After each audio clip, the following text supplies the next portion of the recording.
Franklin County Board of County Commissioners now in session for this regular meeting. We're going to get started this morning with the prayer and the pledge. If you would like to, please stand with us this morning. Commissioner Ward, will you lead us in prayer? Yes. Lord, we come to you this morning as we conduct our county's business today. We have a long day ahead of us, so we pray for your guidance. We pray for our people in the community and the people in the room. In your holy name we pray. Amen. Amen. I pledge allegiance to the flag of the United States of America and to the republic for which it stands, one nation, under God, indivisible, with liberty and justice for all.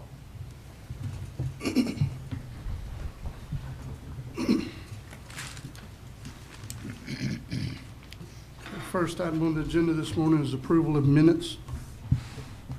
So moved. Motion to approve by Commissioner Parrish. Second. Second by Commissioner Bolt. Any discussion? All in favor? Aye. Aye. All opposed? That's unanimous. Next will be payment of county bills. So move. We have a motion by Commissioner Lockley, Second. second by Commissioner Ward. Any discussion this morning? All in favor? Aye. All opposed? That's unanimous. Up next, we have public comments. Mr. Rome, Mr. Berry is going to be by Zoom, correct? Yes, he is. Okay, so we'll start with the one in the room, Mr. Rudy Ming. Please step forward, state your name for the record. Sir, you have 3 minutes. Good morning, Commissioners. Rudy Meng, Alligator Point. Beautiful day out at the point today, by the way. Just doing my quick updates. Yes, I'm part of the volunteer fire department, just in case you didn't know. Beach renourishment, still not a fan. Not looking forward to the idea of a park out there at the front of our little neighborhood. Parking this weekend, as a side note, was a little problematic. It was full at most of the beach accesses, which was fine, except for the one person parking illegally, hanging halfway into the street, causing everybody to have to divert around them. Called the sheriff, they did tag it.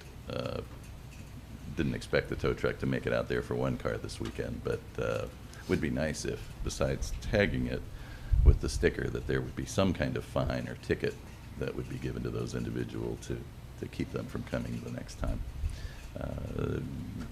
That's it, guys. It was a great weekend, except for that little aspect. Thank you. Have a great morning. Thank you, Rudy. All right, Mr. John Berry is attending by Zoom, I understand. Mr. Berry, if you would unmute your device, you can address the board. Set the clock, Michael. Mr. Berry? Oh, okay, you're unmuted, sir. Good morning. Good morning, Commissioners. I'll make this as quick as possible. I did some research last week, and I sent you an email. Hopefully all of you received it with regards to the leave no trace. I know it's later. I had a previous conversation with Attorney Schuler. I'd like to focus on volunteer fire departments at this point. One, contract fire departments.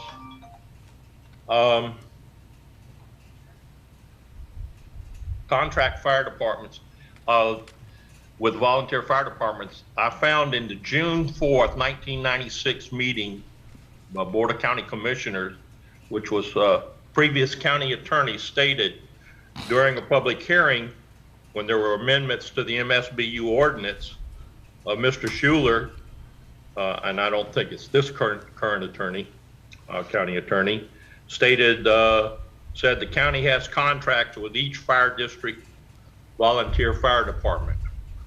I would assume that meant that there are written contracts somewhere, not implied, not verbal, but written contracts somewhere in his records.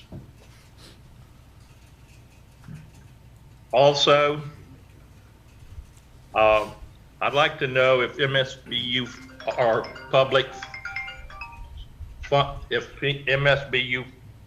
funds.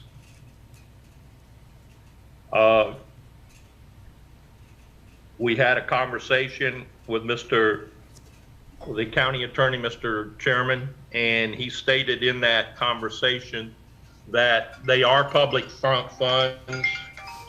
Excuse me.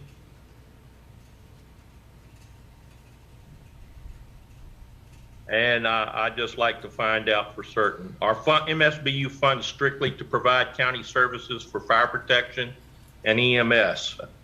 I think that the earlier 96 meeting allowed for EMS.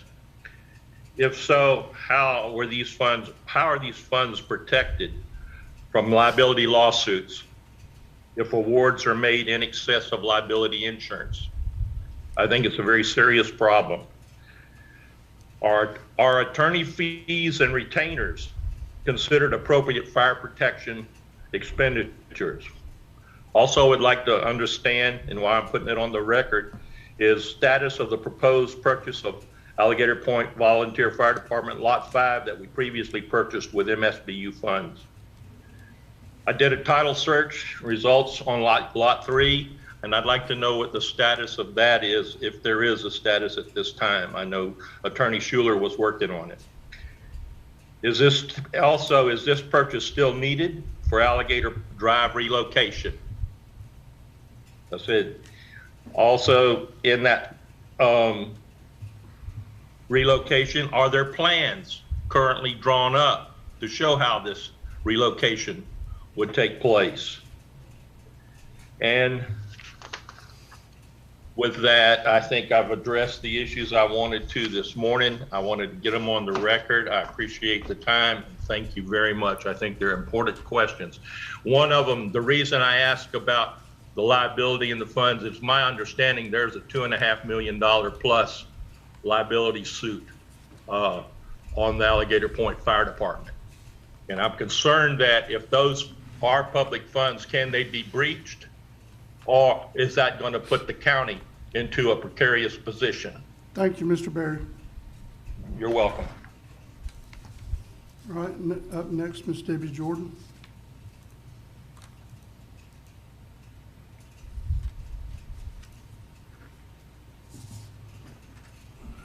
Ms. Jordan, if you would unmute. You're unmuted, Ms. Good Jordan. morning, Commissioners. Good morning. Good morning. As of 8:34 a.m. today, August 6th, I do not see either informational action items on today's agenda concerning the Lanark Unit Fire Coordinator status updates or the Lanark Village Special District Ordinance and their so-called Lanark Village Review Committee, which was said to have only one member making all the decisions during the August 2nd Commissioners meeting. I do thank Coordinator Marone and Commissioner Parrish especially for recognizing my concerns and discussing them with Mr. Patterson during that meeting, and was honestly kind of shocked to hear Commissioner Bolt applaud the one-person committee. I'm a bit concerned that I have just seen what looks like a close relationship between he and that one person in that committee. So if there's any action, I actually would like to see him recuse himself if possible. Also regarding the fire department, in a letter to Commissioner Bolt from the fire chief of the terminated fire department on July 18th, it was stated that the entire community came together as a unified front to select a group suggested as department members, which is provided in an attachment labeled FF roster. This is simply untruthful. Several members of the community never heard of such a thing. I'd like to see where the tens of thousands of unaccounted dollars are. And I know that a lot of the other members of the community would like to just see things going forward. So I'm just asking for some resolution on these issues. That's all. And I hope you all had a pleasant Labor Day weekend. Thank you. Thank you, Ms. Jordan. Thank you. All right. Up next is Mr. Howard Neighbor, Superintendent of Roads and Bridges. Morning, Howard. Good morning, Commissioner. Y'all hear me? Yes, sir. I hope all y'all had a good weekend, Yes, doing sir. well. We've just still cutting grass and still wide open and dealing with all this rain we've been getting for the past couple of weeks. So few places kind of flooded on account of cupboards being stopped up, which was debris and stuff put in the ditches that's washed in the cupboards. So other than that, we hanging in there. Anyone have any questions or concerns for Mr. Neighbors? Mr. Chair. Yes. Mr. Howard, this Commissioner Parrish. Yes, sir. How we doing on getting the inmates that we need to keep this grass cut? 'Cause I'm getting a lot of complaints about the ditches being grown up, overgrown. And I tried to explain, to some of them, I tried to explain in the upcoming budget, you're buying a smaller tractor that will be able to help keep some of the ditches trimmed down and all. Is that a true statement? Yes, sir, that's true. It was brought up and all and passed that me and DeWitt was gonna try to go in halves on one to get something to cut that and hopefully try to cut some of the mosquito ditches out that DeWitt and them got also. But I had eight inmates this morning is what I had. So his average is out anywhere between 7 and 11 inmates a day is what we've been getting. So, That's not really what we're looking for, but it's better than zero.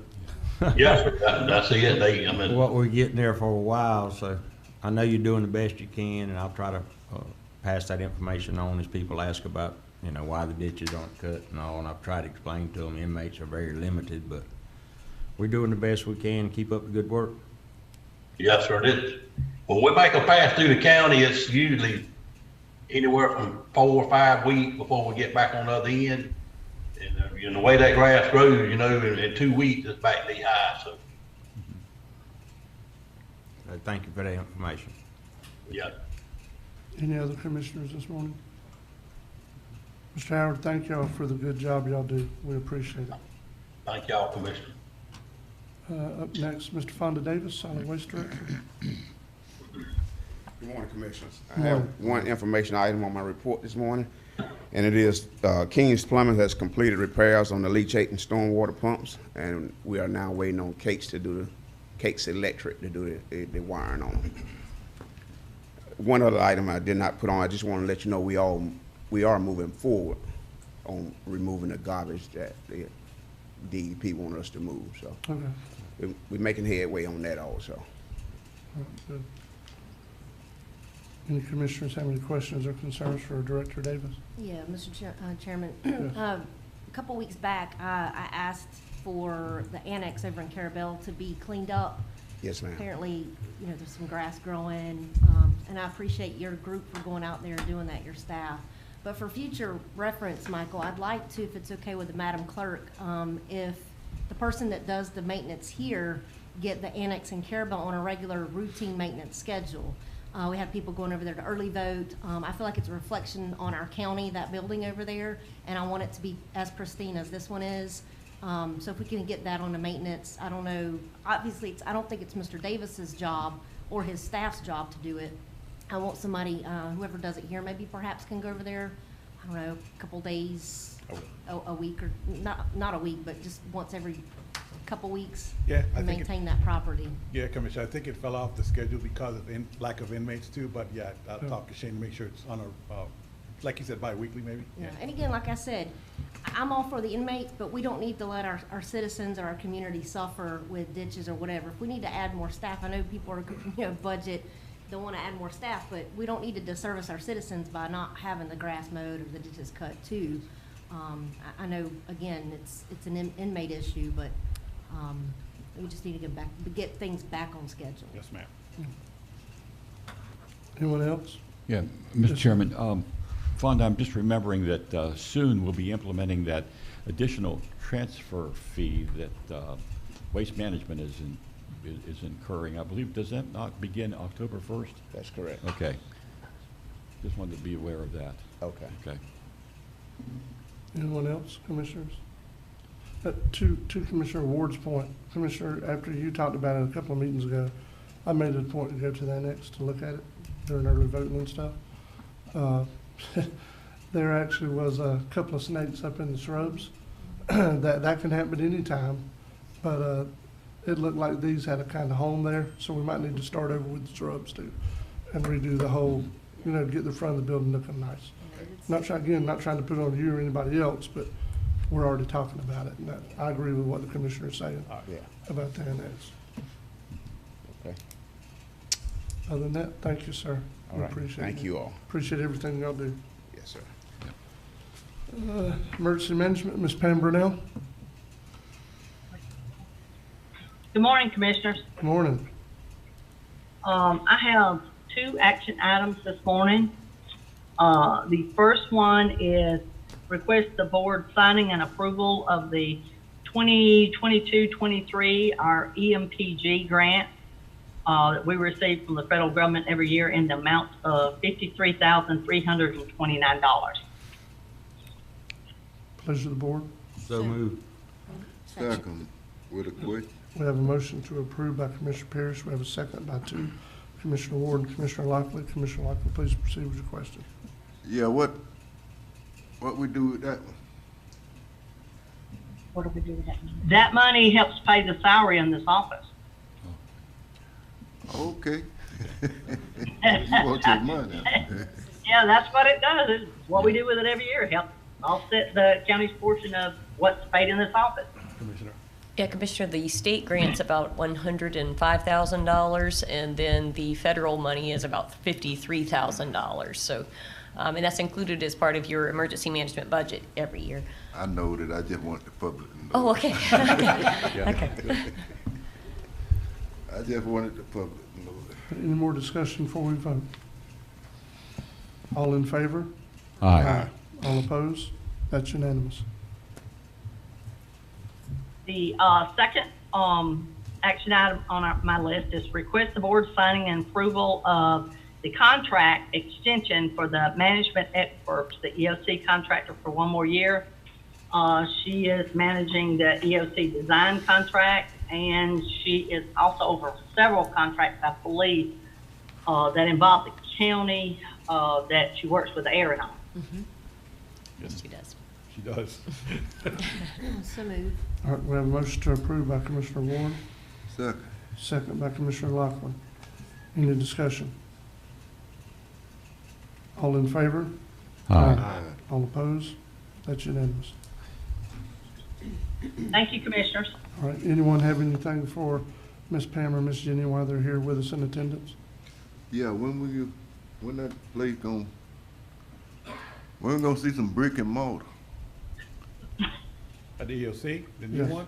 Actually, today, in a few minutes, when we open up the base, John and I are gonna, I need approval to do some appraisals of the 2 lots. FAA wants to make sure the 2 lots that we're switching, one for the EOC and the one off of the Apron, we're gonna switch with county airport property, make sure they're about the same value. So there is progress on that. The design is moving forward, I believe, and so, yes, so we're getting there. All right. Right now, just waiting on the FAA. Yep. Well, Mr. Chairman. y'all don't let it be like the hospital now. Mr. Chairman, Yes. thank you. Pam, I just wanted to say how much I've appreciated the time that we spent in your office here a couple months ago relative to Island View Park. You taught me that early on, when that park was destroyed with Hurricane Michael, along came FEMA, offered us something like $480,000 to settle the deal right then and there. And you and your insight said, no, let's do an inventory. Let's actually look through and find every light bulb, every brick, every issue that's really there in an inventory. And that inventory, you showed me, developed, I think, 2 volumes of notebook, and ultimately we got $1.8 million for the restoration of that park. And as I go by there frequently, I see more and more activity going on getting that park back up to standard. And I just want to recognize the responsible way that our departments have handled that particular issue and others in the county, and thank you. You're welcome, Commissioner. But again, NEMA comes in and says they're here to help you, but really they're here to figure out how they can cut the dollar amount that they give the county to Yeah. help Yep. them Yep. rebuild. Yep. But not And only it's do. getting worse. Yes, I understand that. But you know, as I have learned, you have actually protected our investment going forward for the next storm that will destroy, impair that park because it's so close to the water. Now you have a detailed system of notebooks that show every piece of inventory in that park for future concerns. And that's responsible, and I appreciate that. Well, that's not just me. That is this staff in Yep. this office. I realize Jenny that. has put a lot of hours into working with our FEMA consultant and making sure that everything was covered. So in part, that's mostly Jeannie's work you looked at. Appreciate that very much. Thank you. Welcome.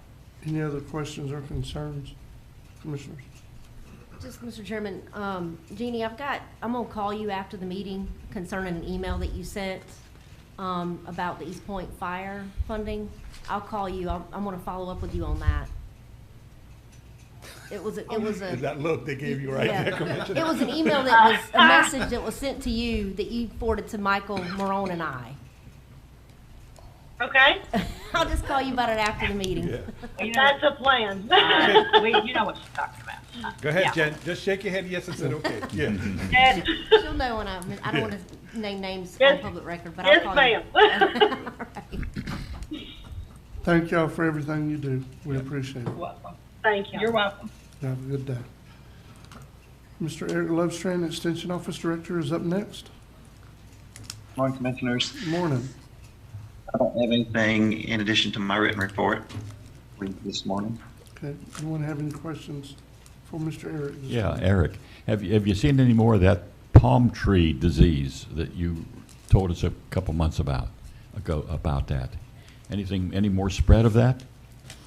Well, we've sent in 2 or 3 other samples, one from St. George Island and another one from Appalachia, and neither one of those tested positive, but I still see signs on trees that could be positive, that just aren't being tested necessarily. Because it costs $75 for somebody to actually send in a sample to do a test. I see. Okay. Any other questions for Mr. Eric or concerns, commissioners? Mr. Eric, thank y'all for everything you do. Thank you, I appreciate it. Have a good day. Up next, Ms. Ginger Coulter for the Sheriff's Finance Office.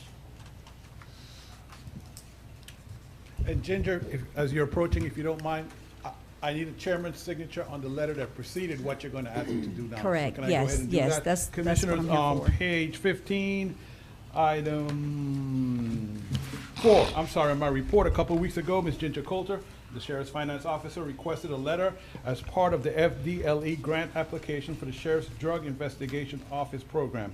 This letter, along with similar letters from the cities, I think it's a 51%. 51%. How you quote it? Yes. Correct. Is submitted to FDLE annually, but had a deadline prior to today's meeting, so I asked the chairman to sign with anticipation that the board would ratify his signature.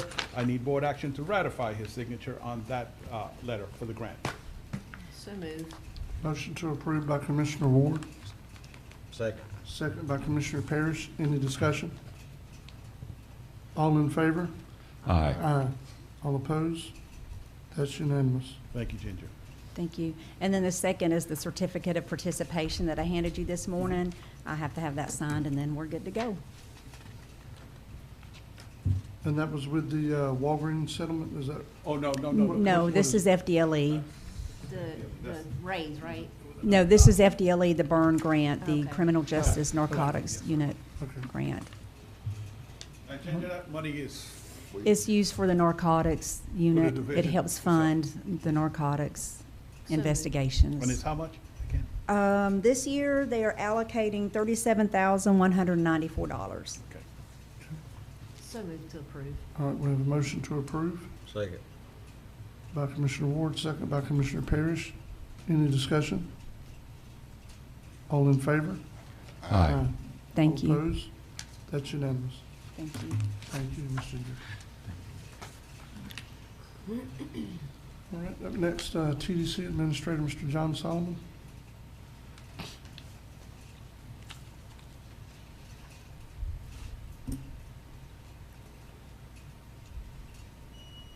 Morning, Commissioners. TDC Director John Solomon. I have quite a big report today. First thing on our list is on August 24th, the TDC Board approved for recommendation to the County Commission the 2022-23 Promotional and Museum grants. The total is $174,000 was requested by events and museums in Franklin County, leaving $54,000 in the budget for this category. Every organization that entered an application qualified for the grants and has been recommended here today. Need a motion for approval or denial of the applications. So moved to approve. Motion to approve by Commissioner Ward, Second. second by Commissioner Bolt. Any discussion? All in favor? Aye. All opposed? That's unanimous. Also, on August 24th, the TDC Board approved to recommend awarding the Crooked River Lighthouse Museum $20,620 for the Museum Grants Project category to construct fencing around the property and replace the air conditioning that's not working. This is also a reimbursable grant and also need board action for approval or denial. So moved to approve. Okay, we have a motion to approve by Commissioner Ward, Second. second by Commissioner Bolt. Any discussion, Commissioner? All in favor? Aye. All opposed? That's unanimous. And this is from update from the last request from the last county commission meeting. On August 24th, the TDC Board approved to recommend $23,380 to complete the Armory Sprinkler System and repainting project that y'all had requested the TDC to weigh in on. So they approved recommending doing that project. So moved to approve. We have a motion to approve by Commissioner Ward, Second. second by Commissioner Bolt. Any discussion? All in favor? Aye. All opposed? That's unanimous. And then the last action item is the TDC Board approved to recommend purchasing another piece of property in East Point in the same vicinity as the last purchase price, but to bring to the County Commission Board. So moved to approve. All right, motion to approve by Commissioner Ward, And second. second by Commissioner Bolt. Any discussion? I would like to make sure the board's aware this is still something that we have to go through the same process that we've done with every other purchase of property the county's made. There'll be a high and a low, and it has to all be worked out through Attorney Schuler and and there's not a price set here yet this morning because there hasn't been an offer made.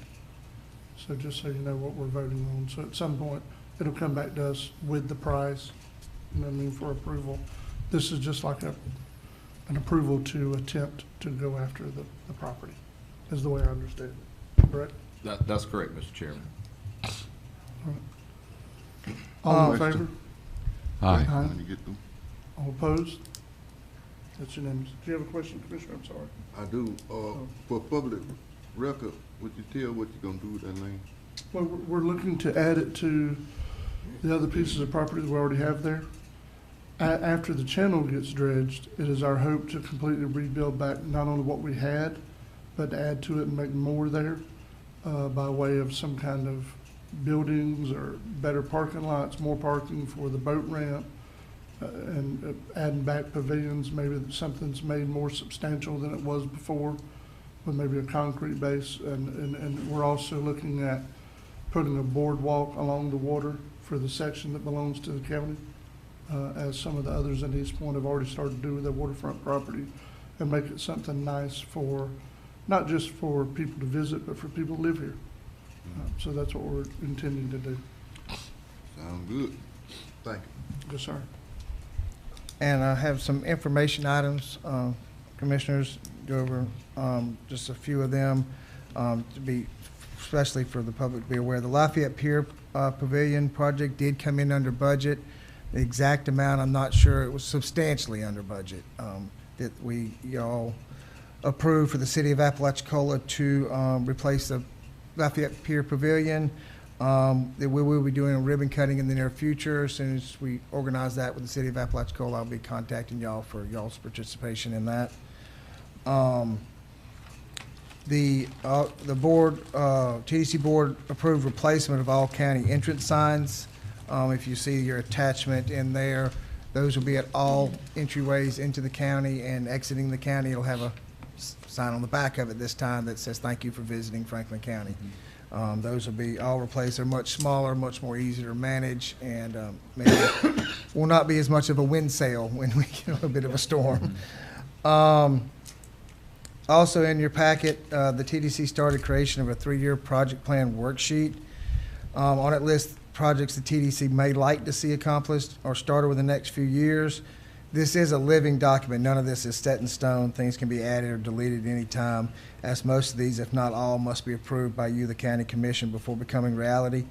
You are also part of this document, and any project ideas that can be funded by the TDC allowed by the state statute can be added to this list. So we hope moving forward this list, grows and also shrinks, because that means we're getting projects done. So that's an important thing to be able to see.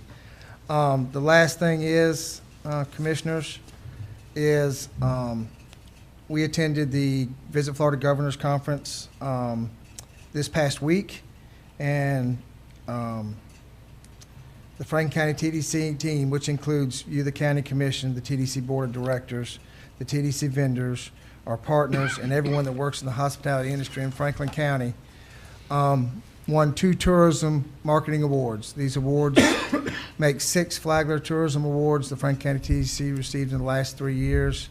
I have our vendors here, and also asked our TDC board members to come, but I don't see any of them here.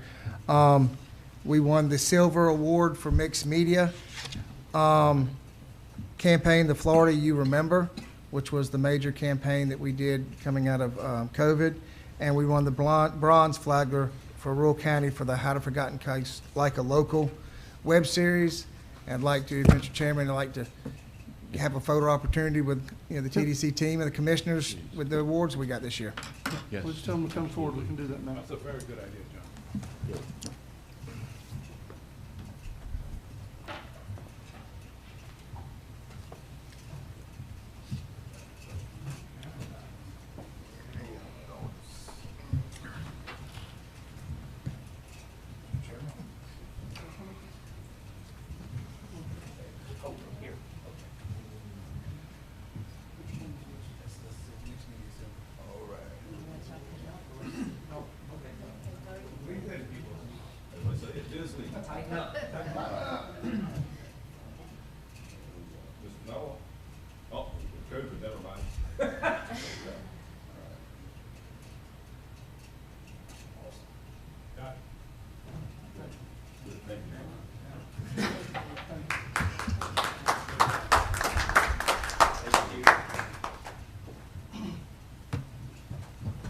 Thank you. And commissioners, I might add, winning these in the state and seeing all the recognition from other counties and DMOs around the area is really fun to see, as Mr. Chairman has experienced in the past. And we all know the mixed media campaign, that's something that every entity in the state enters in, because everybody does, a mixed media. And when we got announced that we were winning something in that category, it's a pretty big deal. When they announced bronze and it wasn't us, it was a really big deal. So that's a really big accomplishment for our TDC for something on this statewide level. So I appreciate, our team and the commissioners and the whole TDC board for what they allow us to do, because it's fun when you get to do the impossible. Good job. Thank you, John. Commissioners, any of you have anything you want to say, or you good? Just great job. Thank you. We got a good team. John, this just continues to build the quality of our environment here and the quality of our county. And I just appreciate you and the rapport we have built over the years and your staff. And it just shows just so many compliments of our county. And thank you.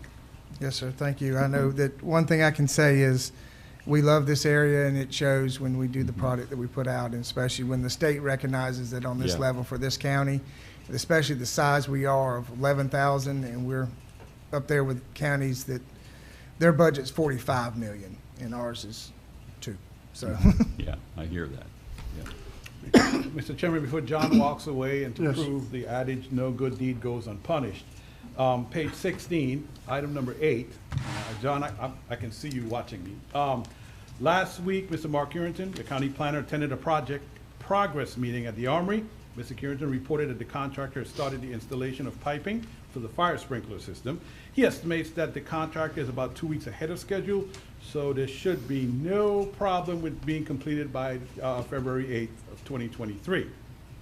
Here's where John comes in. Is the board ready to authorize Attorney Schuler to begin the process of creating an agreement for TDC to manage the Armory rentals? So I know Commissioner Ward would ask, did you talk to John about this? So there's John. But no, I mean. No, but we're okay with it. Yeah, Okay we've talked with it, about this John? quite a Okay. few times. Multiple times. They're ready, willing, and able to proceed with this. And February 8th is a really good date. I appreciate, being before the second Sunday in February. I know exactly what, yeah, so, yeah. I thought the date was gonna be January, but anyway. Well, they said the end of January, beginning of February, it was, but yeah, we'll go with that. If they're 2 weeks, hopefully they can stay 2 weeks ahead of schedule. Yeah. Chef Sampler's the second Sunday Oh, in February. That's what, yeah, that's what, yeah. I missed the obvious, I'm sorry. So I just, if the board would by motion, authorize Attorney Schuler to start that process. Okay. So move. We have a motion to approve by Commissioner Bolt, Say. second by Commissioner Parrish. Any discussion, Commissioners? All in favor? Aye. All opposed? That's unanimous. John, this isn't you, this is for Ms. Tana Kendrick. This next item I have in my report. Last week, I sent you a link to the new agenda search feature for the county's website. Once uploaded to the website, anyone will be able to search with a specific keyword, past meeting agendas and minutes. I would like to thank 2K Web Group. Sterling isn't here, but I'll thank you, Tana, for his patience and hard work on working with me with this project. If you're comfortable with this new feature, I would like to have it uploaded to the website this week. Now, for those of you who've tested it, including Ms. Jessica Gay, it's cool. It really works. I used it yesterday when I was working on getting my report done and looking up some stuff. So hopefully it reduces the calls to the clerk's office for, I know some people want it officially staffed, but people just have inquiries. It really helps the public find information. And I would encourage each of you to test it out before I upload it this week. But if I can get a nod from the board for those that have tested it, I'd like to upload it this week. Mr. Chairman, I did test it, and it is, I typed in a keyword, and it pulled up from 1991 minutes, so, and again, I think it's gonna eliminate a lot of the calls that Ms. Gay gets, because I don't wanna have to aggravate her every time I want minutes pulled, because I have minutes pulled a lot, and this is just a way that I could do it on my own and peruse the minutes and research anything that I need to research. So thanks to 2K Web Group and to you and everybody else for getting this done. I think it's great. So I'm good with it, if everybody else is. I am too. Michael, do you actually have it where you can show it on the screen? I'll have to share a screen. If you give me a while, maybe a little, when I Maybe get close after to we my do a report, break, you can do I'll that. do it then, yeah. Okay, that's fine. Good. Because I too think it was a very good feature because sometimes it's just easier to find the answer yourself, Yeah. especially if you're looking through minutes. Yeah. You know, so I think that's going to be an added benefit not only to the commission but to the public as a whole. Okay, To be able to find anything they want to find. thank you all. Transparent as we can be, sir. Thank 2K Web Group once again, Commissioner, Yep. for their hard work. All right, that's it. That's all I had Okay. for now. Anyone have anything else for Mr. Solomon? I would like to mention that although he didn't read it, the proposed three-year project plan is included in your packet with some of the items that's on it. And they are across the county projects. Thank you, Mr. Solomon. Appreciate you. Appreciate all the hard work. Y'all have a wonderful day. Yep. Thank you. Interim Airport Manager, Mr. Ted Mosteller. Good morning, Commissioners, Morning. staff. My report is before you. There's no particular action items for me at the moment. However, it'll be after my report. I would like to mention that under the more equipment problems, Howard's crew is on its way to pick up the Z997 as we speak. But the 110 and the is not ready yet. At least I have not received word on it. and the 20-foot bat wing is still up there to be picked up. I would like to mention that the master plan comments are due the 15th of this month, which is next week. That's right. So anyone who has any comments, get them, their emails into Michael, I believe. Any questions for me or any other discussion? Any questions, Commissioners? Thank you, sir. We appreciate it. Thank you. I'll be standing by. Yep. Mr. Chairman, as I said, Ms. Swoop, she did That's expect like after 10:15, so we can go straight to opening up the. Yeah, they're not timed, are they? The bid opening and stuff? That's No. not, okay. I didn't remember seeing this particular time. All right, well, let's do that. And So- actually, I'm going to hand the packets to John for ASCON to Yep, open them and kind of that's read out fine. the bids. Yep, Okay, good. probably helpful. Michael, won't you just have him come over here with you? Won't you just have him come over here with you? Yeah, we'll do it all there and use the table. Whichever is more comfortable. Okay. We do it over there, or a Okay. little more room, maybe. That's what I was saying. There's a little bit more room with that desk laying there. You just, that'll be your microphone. There's only packets for the, I'm sorry. There are no bids for the Fuel Farm Commission. We didn't receive any bids for the Fuel Farm, so John will have to explain how they'll readdress that, and then he'll open up, I think we got, what do you have in front of you, 2? We have 4 total. 2 for the Oh, obstructor? I'm sorry. removal? Oh, It's no, just 2. I'm sorry. 3 of them are. Actually, I'm sorry. 2. Yeah. 2 bids total. 2 bids. 3 of them were. There's 3 copies that were taped together. Okay. So, yes, sir. So, just as a reminder, this is the bid opening for the obstruction removal project at the airport, and really the main piece of this project is clearing the trees on the north end of runway 18, because that's what's closing the approach to 18 right now. So again, we already have the FDOT funding for this project. So as soon as we open the bids today, I will prepare a formal recommendation of award, summarizing all the bids. And for your next, I believe September 20th is your next board meeting. So the plan is to provide a formal recommendation of award, and I'll also include the notice of award to that contractor for your September 20th board meeting. So once we get that approved, we can immediately sign the contracts and get started with the work, because the goal is to get those trees out as soon as possible so you can open up the approach to runway 18. Okay. So the first bid that we have this morning is from Coastline Clearing and Development. And also, these bid documents, there was a base bid. There's also 11 different alternates. Our goal, really, we wanted to put together these set of bid documents to address tree clearing over the next 2 years, so we don't have to keep recreating bid documents every time we want to take out trees. So just in the interest of time, what I might do is read the base bid and the first alternate, just to give us an idea of what the bids are looking like.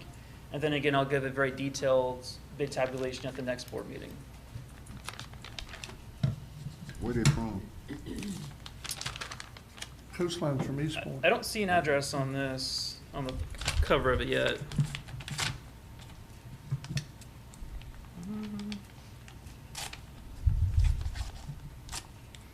Look at this, let's see.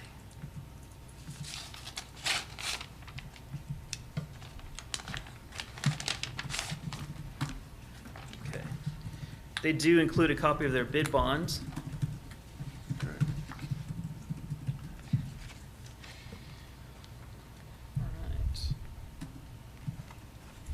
Is it Coastline? Is that it? Yes, Coastline Engineering and Development. Yeah, Coastline is East Point Commission. The base bid amount is $278. I'm sorry, $278,500. That's $278,500 for the base bid, and then for additive alternate A,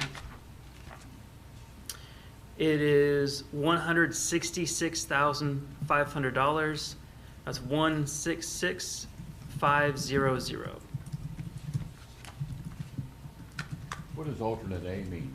Alternate A, that's the base bid is a large area of trees north of 18, which is where the obstructions are. Alternate A would be really the east side of the runway, the north half of that.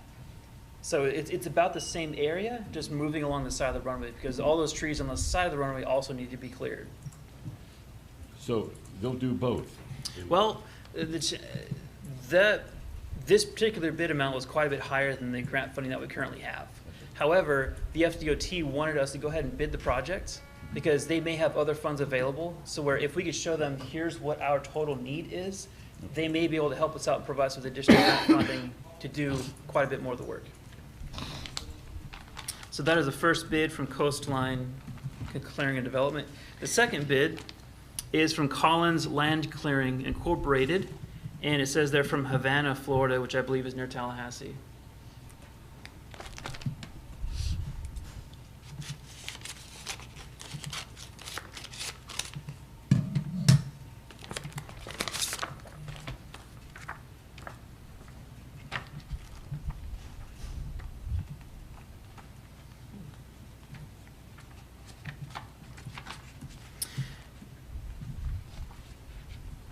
And they do include a copy of their bid bond with their bid. So the base bid amount for Collins Land Clearing is $138,500. That's $138,500. And additive alternate A is $83,350. That's 83350. So as you can see, those lines a little more, those prices are a little more in line with what we were anticipating with this project. So I'll take the bids back with us. We'll formally evaluate, make sure they provide all the bid documents that are required with the bid. I'll provide a very detailed bid tabulation showing all the prices from both contractors and provide a recommendation of award at your next meeting. I need a motion to do authorize that. Mr. Chairman. Okay. So moved. We have a motion to approve I'll go. that action. by Commissioner Second. Ward, second by Commissioner Bolt. Any discussion? All in favor? Aye. All opposed? That's unanimous. Can I ask a question? Yes, sir. You can come here, John. On these bids, they got to mobilize the equipment down here. That's correct. Yes, their bid price includes all the mobilization, erosion control, surveying that they have to do to outline the boundaries of the work. Yes, sir. And they'll be able to do that with this lower bid? I'll say this, Collins Land Clearing, which was a low bidder, we've worked with them before on previous airport clearing projects, and in the past, I've been very happy with their performance. And also, just for your information, we also had a bid opening scheduled today for the new fuel farm at the airport. We did not receive any bids for that project. I did receive feedback from 2 bidders that were on our list, and they said that we're just too busy, we can't bid the project. So what we're gonna do is likely work with Michael and Aaron and rebid the project. And we may need to look at a larger area to solicit bids. We might go out of state and see if there's any other qualified contractors who could do this work. The fuel farm is a little bit different because you have to have certain qualifications to install fuel equipment. We made that very clear in the bid documents. So it does shrink your pool a little bit with who you're looking for, but I'm sure that there's plenty of contractors who do this work. It's just we just need to target, maybe a little more targeted with our approach and our advertisement for this project. So, in other words, you got to have some technician with you. Excuse me? In other words, you got to have some technician on board. Huh? That's right, you do. Yeah, we've had fuel farm projects from people who don't have the qualifications for it, and those aren't experiences I want to relive. So we need to make sure they're qualified, they know what they're doing. So do we have to, Ms. Aaron, do we have to make a motion for that to be rebid out? What do we need to do? Okay. All right, so pleasure of the board. So move, and to add to that motion, if we have to take it out of state, then I'll add that to the motion as Okay. well. All right, we have a motion to approve by Commissioner Ward, Second. second by Commissioner Bolt. All right, any discussion before we vote? All in favor? Aye. All opposed? That's unanimous. All right, thank you. Yep, thank you. Before John sits, he could go to the podium. I have a couple of items on my report, page 15. Item 2, first we're going to talk about the airport land swap. As the board is aware, staff and Mr. John Collins of AFCON have been working with FAA to arrange a land swap at the airport for the new EOC. the FAA is asking the county to order appraisals on both parcels to establish fair market value and then to verify that the parcel trade will be of equal value. Need board action to authorize the appraisals, and I probably will turn to Attorney Schuler to get those done for me. So moved. Second. Motion to approve by Commissioner Parrish, second by Commissioner Lockley. Any discussion? All in favor? Aye. All opposed? That's unanimous. And item 3, Commissioners, also an airport item. Reported to you some months back, with the assistance of Mr. Collins at AFCON, the county was able to use $600,000 of FDOT funds as a match for the airport apron rehab project. This is a multi-phase project with a total estimated cost of about $6 million.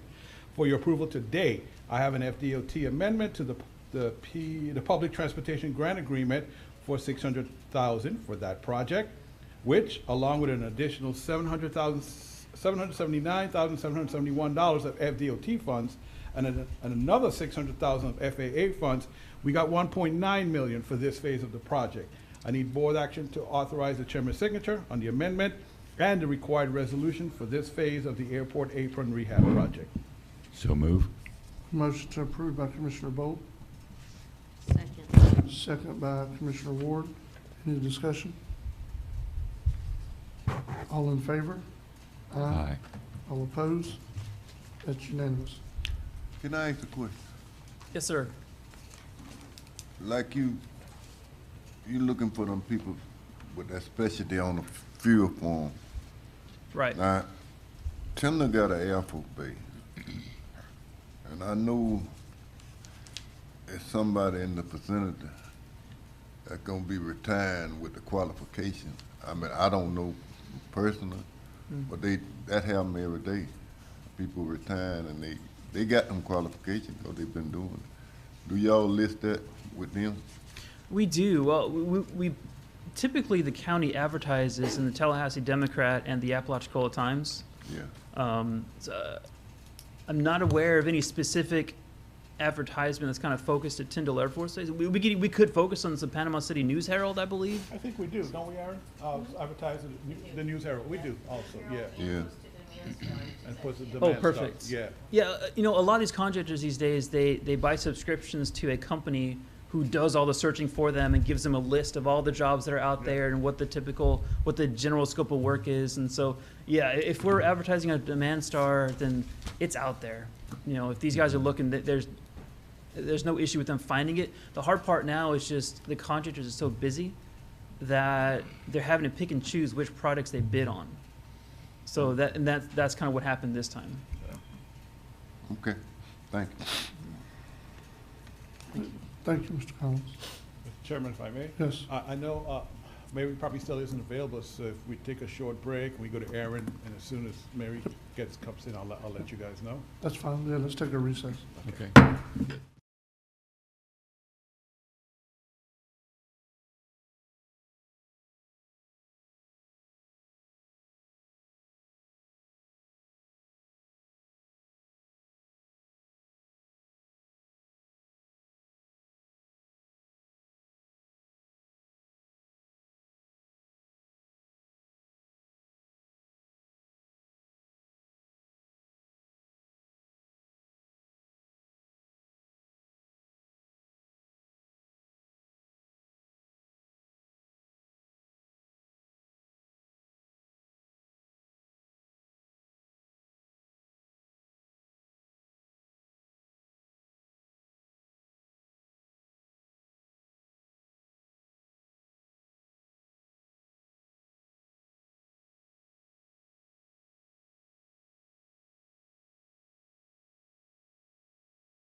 This meeting is being recorded.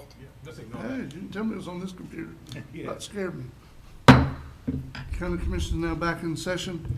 Before we move on the agenda, I wanted to share with you what Mr. Morone was talking about on the new search feature on our website. So let's do stormwater. And then you want to do Board of Commissioners, some of their regular meetings, and search. And it's gonna should give you, Let me scroll down. no, it won't let me scroll down for some reason. It's saying documents are found, hold on. Says There 103 you go. documents. Yep.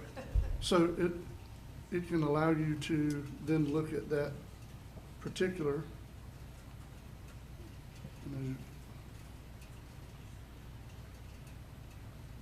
For some reason it's not scrolling, Michael, like it's supposed to. Maybe it's because we're on Zoom. Nope, there it is. And that didn't pop up for some reason on Zoom. I think because it opened another window. Yeah, probably because we're on Zoom. Yeah. But normally when I tried it at home, it would bring up that exact phrase highlighted, so it's taking you straight to it. I think it's because we're on this I think it's because of the Zoom Chrome. I meeting. gave you a Chromebook, so it shares on Zoom differently on a Chromebook. So yeah. Yeah. But so when you click download, where it says PDF download, if you download minutes or agenda, it will open up that meeting, and then you could search further for that particular item in there. So that's how it works. Yeah, but and all the different meeting groups are available, Yeah. and you can do all.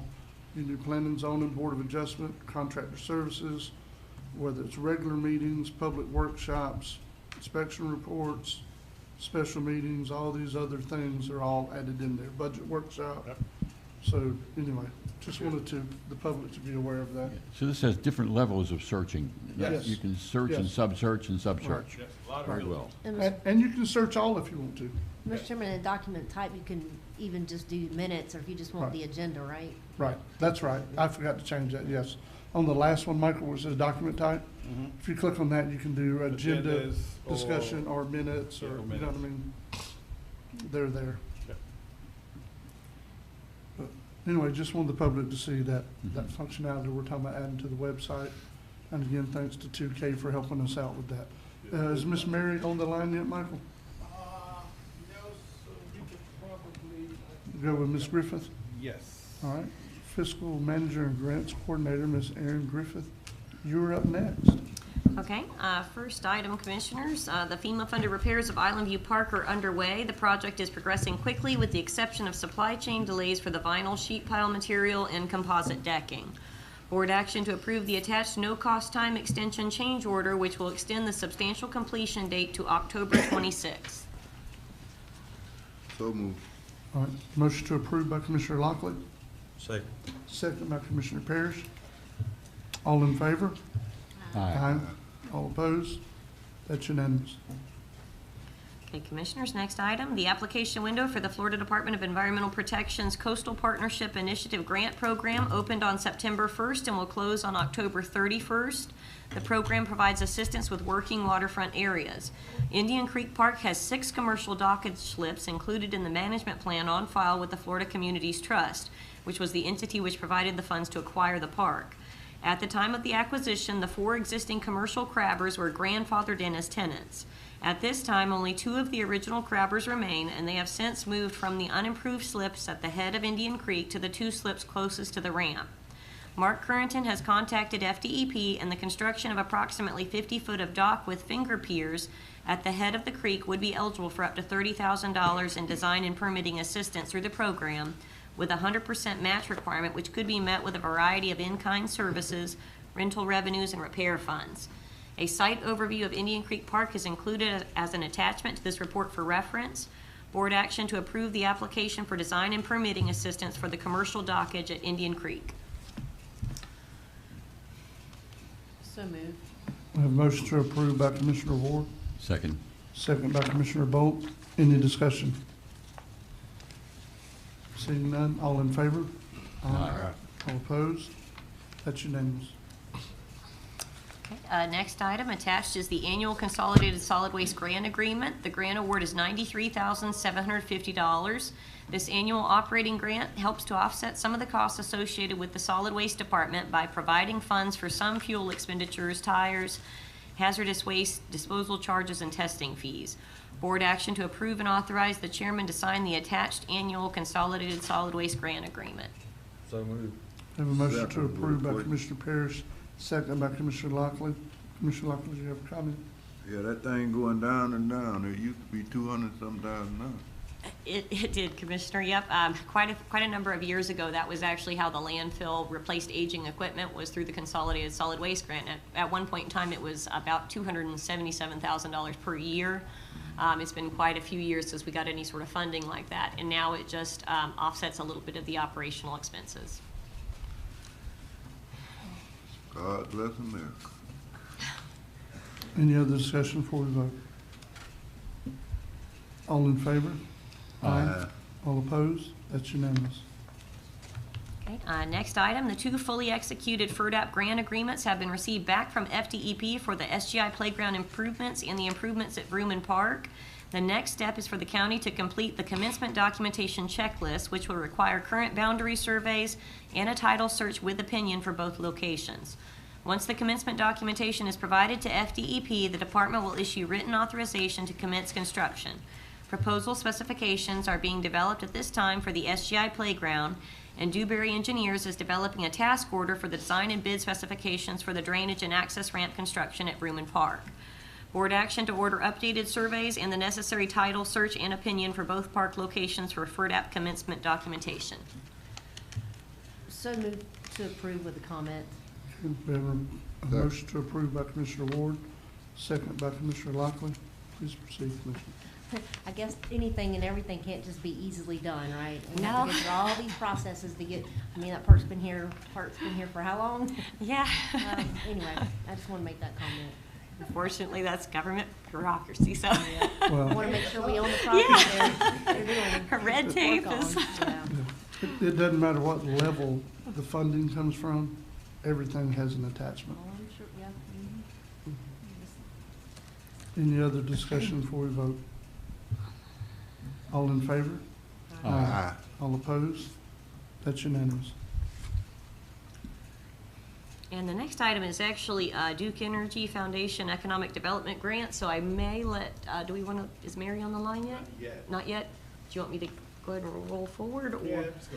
Okay, okay. Grant applications were due July 8th for the Duke Energy Foundation's Economic Development Grant Program. Duke Energy's foundation offers assistance by funding strategy and marketing initiatives to foster economic development in the communities in which they serve. Franklin County submitted a grant application for $25,000 in assistance for the development of a county strategic plan for economic development and received notification in late August that Duke Energy has funded the request. This plan will focus on areas such as business climate, workforce development, quality of life, infrastructure, workforce stabilization, and diversity and tourism. This plan will enhance Franklin County's marketability as a quality base for a variety of businesses and outline ways in which local government can do a better job of supporting and promoting existing local businesses. The Duke Energy Foundation has been sent an invoice, and representatives will come to the next meeting, schedules permitting, to present the county with a check. Just informational items. I have just a general question. Duke Energy's been focusing on the airport, though. Is that really the focus of this particular point? No, this is countywide. This Okay. is not airport. I see, okay. Yep. That's why I understood it correctly. That's Sam? correct. Yeah. Yep. This is countywide. Who will be over that? That's most likely going to be a consultant. We'll actually have to go out for RFQs for that. But there will also be a lot of citizen input as well. Yes. Yeah. So, everything else is just informational items, Ms. Aaron? Yep, everything else is just informational. If there's any projects that you all have any questions on, and then also wanted to remind everyone about the public hearing for the county budget tonight at 5:15. Okay. Commissioners, anyone have any questions for Ms. Griffith before we proceed? All right. Thank you, Ms. Henry. Mr. Morone? Commissioners. County Coordinator, you're up next. Page 15, item 1, Mr. Carrington, your planner, recently received a notice from the Division of State Lands that the county did not send its updated land management plan for the old DOT building in Carabel, which the county leases from the state. That's, as you go around the curve, everybody knows the curve, that's that small building we're referring to right there, right outside of Carabel. Attached, which I did not, attached to my report is the updated plan. I'll send it to you guys this afternoon, prepared by Mr. Carrington. He has tried to keep the county's commitments to a minimum, but did state that repairs would be done. The gable, fascia would be done. Vegetation around the building would be trimmed, and eventually repair and re-roof the 2 open sheds on the property. I think some of this work could be done by one or more of your county departments with some, hopefully, inmate help, as Mr. Chairman, I've got a question. Yes. I don't know what the lease agreement is with this, but shouldn't, when you lease a building or property for somebody, shouldn't the person you're leasing it from be responsible for the repairs and upkeep of that building? I'm just asking because, I mean. I would say yes and no, but I will get guys a copy of the lease to look it over, because I know it's not familiar to me at the moment, and I doubt it's familiar to Attorney Schuler. We haven't seen that FDOT lease in quite some time. I think the last time I looked at it, we were considering using it for the ambulance service, if you guys remember. I brought it up a few years ago. That kind of didn't work out, though, because the county did not want to invest any money in a building that we were leasing that did not belong to us. So if you would. I mean, I just think that, personally, I don't feel like it's the responsibility of the rentor or the leasee to make repairs to a building that they don't even own, unless it's in the lease. It's kind of like the Armory. We kind of rent, the Armory still belongs to the state. Yeah, And so we're responsible for getting the grants and to fixing certain things. I mean, we try to find grants for funding source, but nevertheless, the state looks to us to, I know it sounds illogical, Commissioner, I agree with you, but. Mr. Chairman? Yes. Are we paying the lease for these buildings? Or we're calling ourselves a leasee, but we're not paying anything? Yeah, I was gonna say, I'm trying not to sure if it's get like $1 or something like that. $1 or Maybe. something like that? So we're not actually paying lease payment? Like a I large mean, rental. So along with that, it's probably in the lease that we're responsible for the maintenance. For I don't know, I upkeep. haven't seen the lease either, but I'm just Yeah, saying. it's been a few years. if we're It's not- been a very long time, but I think Commissioner Parrish is saying the same thing I was going to interject, which is basically we don't pay fair market value rent. Essentially, they turn it over to us, and then we're responsible for the maintenance items. But I mean, you're correct. If we were in a non-governmental lease situation between private entities, then the landlord is responsible for a lot of repairs. But even then, I've often drafted basically triple net leases where the tenants pay for repairs, maintenance, taxes, insurance. So, but Mr. Morone, if you would pull that and copy me with the lease agreement as well, because the Commissioner raises a valid point. I will. I'll bring it to- I'd like a copy of it as well. Okay, if you don't so are we tabling this until? I think it'd be better to table it until we all look at the lease. I'd like to make a motion while we're doing that too. Make a motion, we contact the state and ask them to get it to us. Franklin County. Ownership, transfer ownership? Yeah. Okay. Ask them, they can't do nothing but say yes or no. Second.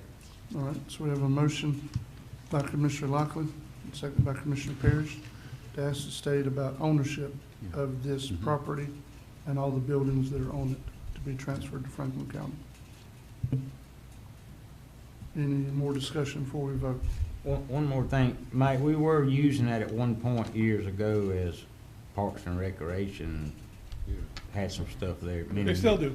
Many years ago, and Yeah. that Fonda still didn't uses work it. out, so now it's sitting there vacant, but. What, no, Fonda still uses it to some degree. Oh, he does Yes, use he it to does. some degree, Yes, he okay. does. Okay. I also think it used to be basically a courthouse annex. It was the prior to annex. building that we have Yep. now. Yep, before we bought the one in Carabel, that was the annex. Yeah. That's right. Okay, so before we take action on this, since it was not on our agenda, is there anybody in the room that would like to publicly comment on this? Come forward and state your name for the record. And they're coming in and purchasing on the transfer of ownership, Yes. the motion, Yes, right? yes. Okay. I'm standing up here with the information about that. We got that building out there that the county used as a county annex way back in the early 2000s, and it was a $1 a year lease for 50 years. Okay. So that's where it comes from. They utilize the building now, so y'all don't need to get rid of it because I'm telling you, they use it. So Yeah. do that. You're correct. Yeah, and I would have approached you earlier, but I was in there for about another question I had. Thank you. Anyone else before we take action that'd like to comment publicly on this, since it was not on our agenda? Mr. Morone, is anybody attending by Zoom? The chairman is asking for anyone attending Zoom if they'd like to comment on this motion, which is to request the state to transfer ownership of that building to the county. Please indicate by raising your hand. No hands raised, Mr. Chairman. Okay. Any more discussion from the board before we vote? Seeing none, all in favor? Aye. All opposed? That's unanimous. All right, item 1, we addressed 2, 3, and 4 already, commissioners. Item 5 to the bottom of the page, Opportunity Florida is applying for a new rural development grant that will support their budget requirements. Mr. Roy Baker of Opportunity Florida has asked the county for a letter of support that will be part of their grant application, as we are relying on Opportunity Florida for assistance with creating economic opportunities in the county. I asked the chairman to sign this letter with the hope that the board would ratify his signature. So board action to ratify the chairman's signature on that letter of support. So moved. Okay, we have a motion to approve by Commissioner Ward, second by Commissioner Parrish. Any discussion? All in favor? Aye. All opposed? That's unanimous.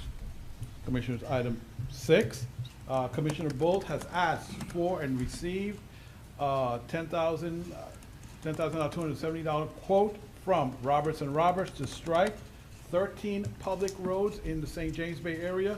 This will be a change order to the county's road paving contract and will be paid from District 2's road paving and repair budget.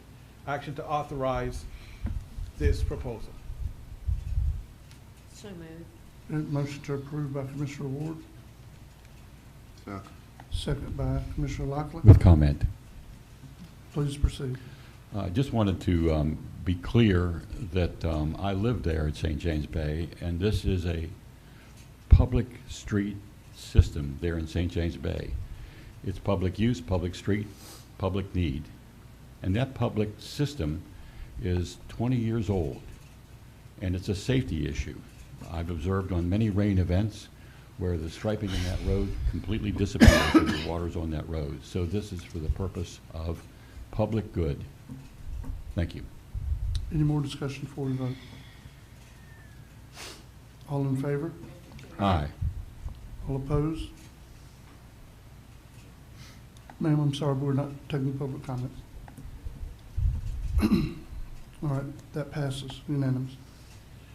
Item 7, Commissioners, the Florida Association of Counties is having a 2022 Innovative and Policy Conference, which will be held from Wednesday, September 14th to Friday, September 16th at the JW Marriott in Miami-Dade County. Chairman Jones is attending as there are committee meetings scheduled at the conference that he needs to attend. Board action to authorize travel and expenses for any board member attending the FAC, which is just the chairman, Innovative and Policy Conference. So move. Second. Motion to approve by Commissioner Bolt, second by Commissioner Ward and Commissioner Lockley. Any discussion? Yeah, if anybody else wanna go, put it down for me. Oh, yeah. I sent it out earlier, that email, Yeah. but that's not one that most commissioners usually attend, just those on committees, I know, like the summer conference. I don't know. All in favor? Email. Aye. All opposed? That's unanimous. All right, commissioners, we did the item 8 already, mostly informational items, but I will touch on them. 9, I have to, Ms. Angela Lally, next door, has passed the Association of State Floodplain Managers certification exam, making her the county's ASFPM certified floodplain manager. Mrs. Lally attended a prep course and passed the exam on her first attempt. I say congratulations to her. She actually told me the Monday when the prep course started, I guess it was FEMA representatives in the room. They say, how many of you plan to take the test? Everybody raised their hand. They said, you're all going to fail. And that's how they started off the course. Whoa. But anyway, she persevered and I've she been there. passed on the first, and now she's certified, Commissioner. So when you see her, please wish her congratulations. She was stressing over this test. That's good. It is. Excellent. The- I just want to say something about that. There's a good example, as we look at our merit raises and our salary structure and everything, there's a good example of an employee that we as a county have value-added credentials. Perfect example as we look into our budget. Thank you. Thank you, sir. Item 10, the next Lanark Village St. James Bay Fire Coordinators meeting is scheduled for Thursday, September 15th at 5 p.m. in Chillis Hall. Mr. Robert Amick, the fire coordinator, will review some of the information from the previous meeting and discuss a plan to move forward. I will attempt to stream this meeting on Zoom for those residents that are unable to attend in person. And it'll be at Chillis Hall. Now, Mr. Amick did say I have to call him back in an email. At some point, when we start to divide who's going to be on the board, who's going to be volunteer firefighters, we're going to have some meetings at the fire department, but that'll be for specific groups as we move on. Yeah. I can't promise you I could stream everyone from the fire department, but I will, try my best to do that. Mr. Chairman? You're gonna be there though, right? I'll be there on the 15th, yes. Comment on that item. Now, this will address some of the issues that come up in public comment this morning. Yeah, it's kind of odd because I thought this directly addresses what you said Yeah. about the next meeting. So will this information be on the county website? Yes. Yeah. Yes. So people will be informed of how it's proceeding and And the Zoom link, information to log in if they can't attend in person, all that, Commissioner. I sure will. I'll make sure it's there. And I didn't want to do it before this meeting, Right. That's why I didn't put it up there. So we'll do that then. Good. Yes, okay, so there's nothing else on that.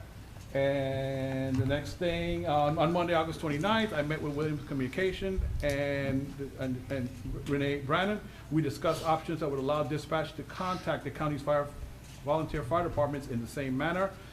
Mrs. Brannon and I should receive a detailed proposal from Williams Communications explaining each option along with estimated costs. Once received, I will ask her to appear before the board so we could discuss it and review with the board.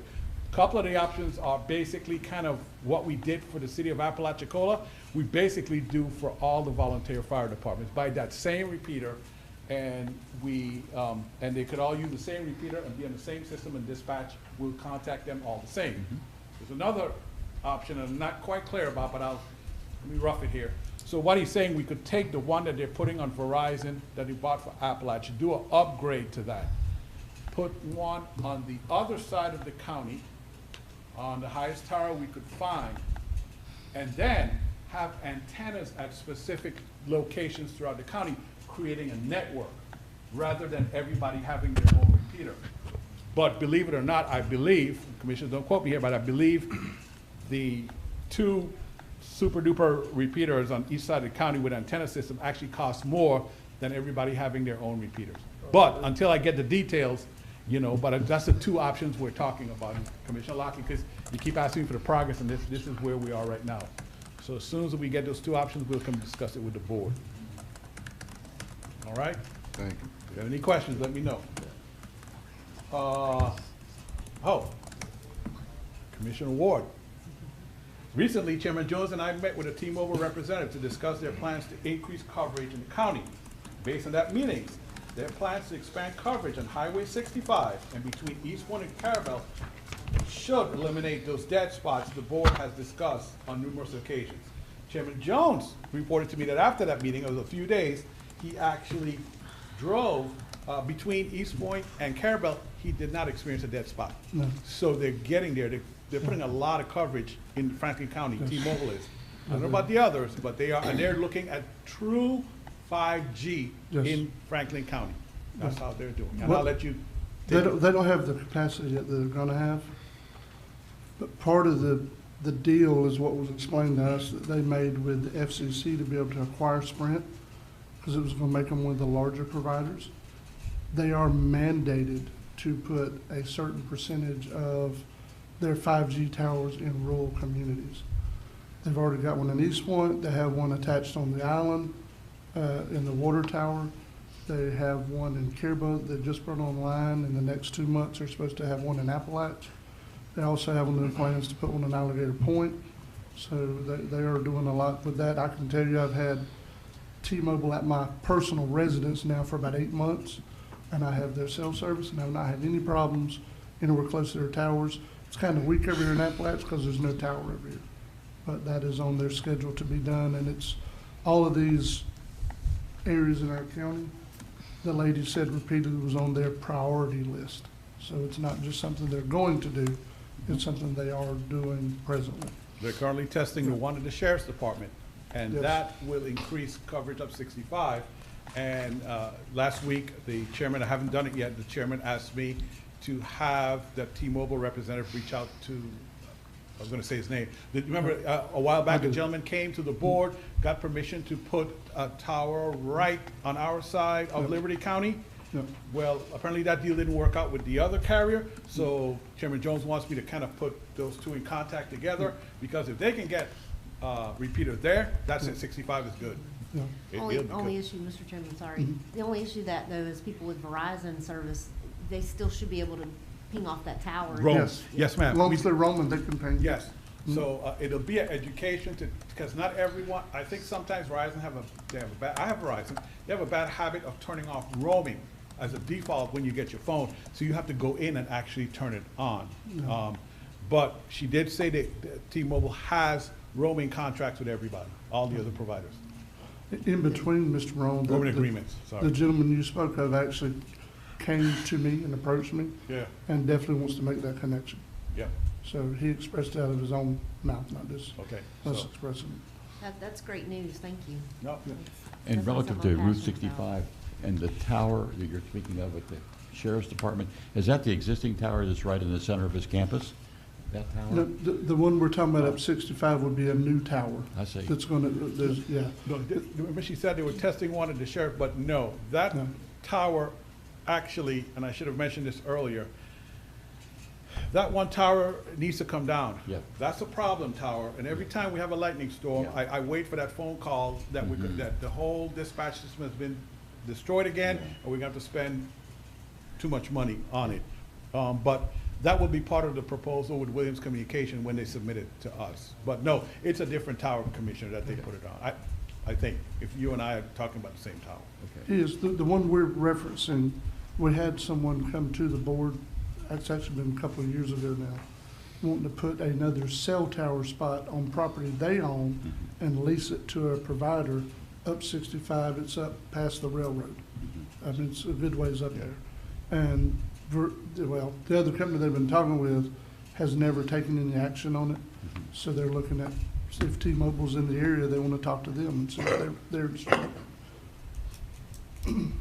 And Mary Swoop should be calling in here in a sec. Actually, she's on there. Let me blow through these other two, and then I'll let Mary in if you don't Not a mind, problem. Mr. Chairman. Rose Griffin of Community Action, they have submitted the SHIP annual report, and so the state has those. And Ted already talked about the master plan, that it's on there. The 15th will be the last day to comment, and then I'll put it on your September 20th regular meeting. What about the forestry stuff? Did I miss something? Number 14? 14. Oh, why did I check that off? Yes, I'm sorry. So you remember the last meeting, there was confusion about the forestry and what we said county property, and Commissioner Lockley dispatched me to go get our property? Well, what it is, Commissioner Lockley, after clarification with the state, what they meant to say or should have said was it's privately owned property for people that live in the county. So the county doesn't own it, it's privately owned. But I have a map, and I think I forwarded you guys the map of what they're protecting and how it reduced. Yeah, I'm sorry, why check that out, Commissioner? Okay, all right, so let me allow Miss Mary Swoop to talk here. And Mary, if you would unmute yourself, you have the floor. Good morning. Good morning. Can you hear me? Yes, ma'am. Okay, I don't know if y'all can see me or not, and I hope not, because I just got off a plane from New York and left at 5-something this morning from my daughter's apartment that I just helped her move into. So I am not looking like a New York model, I can tell you that much. So, but I appreciate y'all letting me have a little time. And I think, Michael, you wanted, and Chairman Jones wanted me to update you guys on what Duke has been doing. Yes. With our site readiness project. Yes. Is that correct? That's correct, because the chairman was the only one that was able to attend. So if you would update the other commissioners as to, the meeting who was there and the results of the meeting and where we're heading now. All right, thank you, and I appreciate it. And one, I am new to the Duke Economic Development Team, fairly new. We've expanded our team, and we now have 11 people doing economic development for Duke Energy Florida. I'm one of the 4 industry recruiters on their industry recruitment team, and I cover what I basically say is the Bend in Florida. So of course I have Franklin County, and I'm honored to have Franklin County as one of my counties to work with. And in the process of expanding our team, we have also expanded our site readiness program.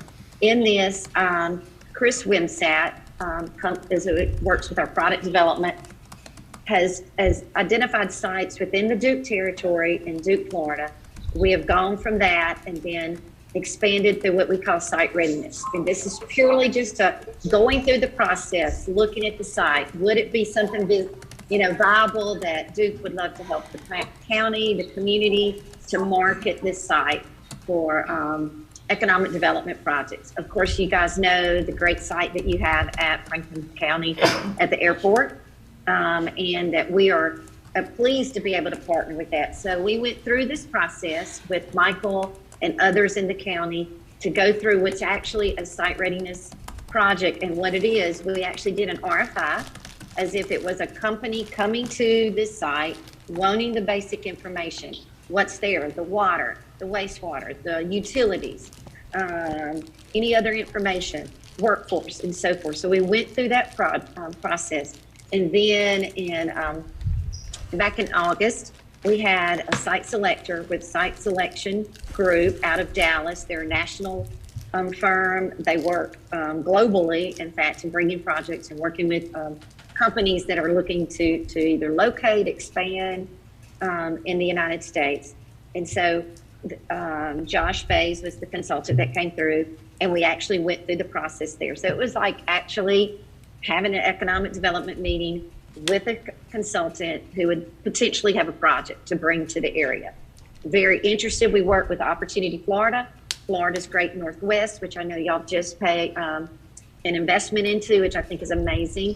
We had career source there as well, as long as, and Ted from the airport as well, to answer these questions, to go through the whole process. Chairman Jones was there. It was the good, the bad, and the ugly, if you want to say. He wanted to know what was good, what was bad, and what was ugly, and what can happen. So that's what we gave him. He was here, and then they go back, and they'll probably be, hopefully we're looking around in October. He'll come back with a report then, and he'll say, this is what's good about this site. This is where we think needs some help. And then Duke will take that and also work with you guys and say, they need an engineer's report on this, or we need something else on this, that we hopefully will be able to fund that for you to have that. So if engineering report's needed, you guys won't have to pay for it, that hopefully Duke would be able to take care of that. So we're helping you guys market this. We want to work with you to market it. And when we have our marketing person come together, pull it all together, and there it is on your site. It's just the same way we work with Opportunity Florida. How do we market Franklin County so it can grow? It's a perfect site for a small, medium-sized maintenance repair operation. We actually, Opportunity Florida, Roy submitted for a project that Florida's Great Northwest to put out for a small MRO. Florida's Great Northwest is going on a mission finding soon to Indianapolis with another company that does MROs for executive planes. I mean, my mind's just flashing. This is perfect for the airport at Franklin County and the site that's there, because we know what's flying in there to go to all the tourist sites as well. So we just look forward to working with you guys on this project. I know that you guys have recently received one of our grants to move forward and do some more strategic development and economic development. And I look forward to working with you. You guys work with Danny Collins, and Danny and I work together as well. So we're just here to help you guys and be servants to you guys. And that's it. Is that enough, Chairman Jones? That's fine. Does any commissioners, anyone, you have any questions? I got some comments, Mr. Right, go Chairman. ahead, Commissioner.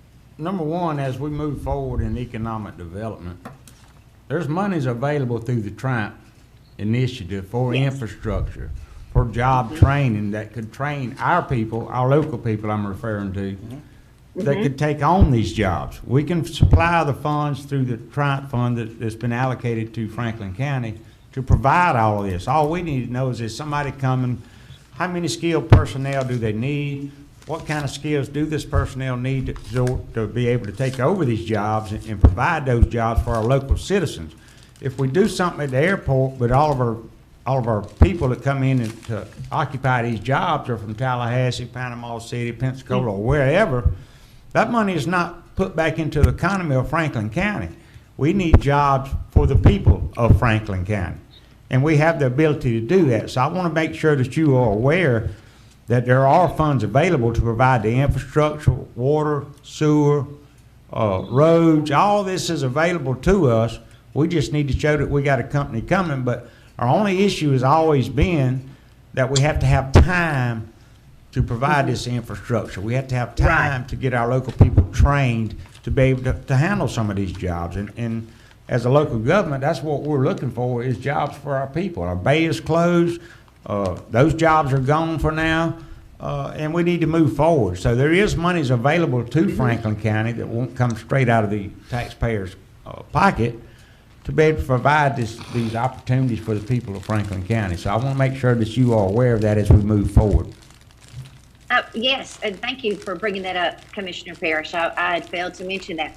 We are quite aware of the Gulf Coast Triumph Fund. In fact, I was in a meeting a couple of weeks ago with the new chairman, Chairman Bear, for largest Great Northwest, to pull together a meeting of the 8 counties that received those funds. And Chairman Bear is excited that Franklin County was going through this process, identifying, looking for ways. And this process, going through this site readiness, will also strengthen if there's needs infrastructure to take place out there. What does the master plan look like? So you are totally correct. This is a great opportunity to be able to look. How can we use those funds as well as training? I failed to mention we had Gulf Coast College, the Franklin campus director there as well. There's so much potential to train your citizens of Franklin County for any type of opportunity. It's light manufacturing as well as others. That's it for me, Mr. No, Chairman. that's fine. Any other commissioners have anything? Just one comment, or one question. When you're looking at site readiness development, does it include a potential building site plan relative to how your infrastructure is supplied to that building, and looking at what kind of physical plant we potentially may have there? We actually, and have y'all seen the video, Chairman Jones? Have y'all showed in the video that Opportunity Florida put forth? Yes, we did a couple of meetings ago.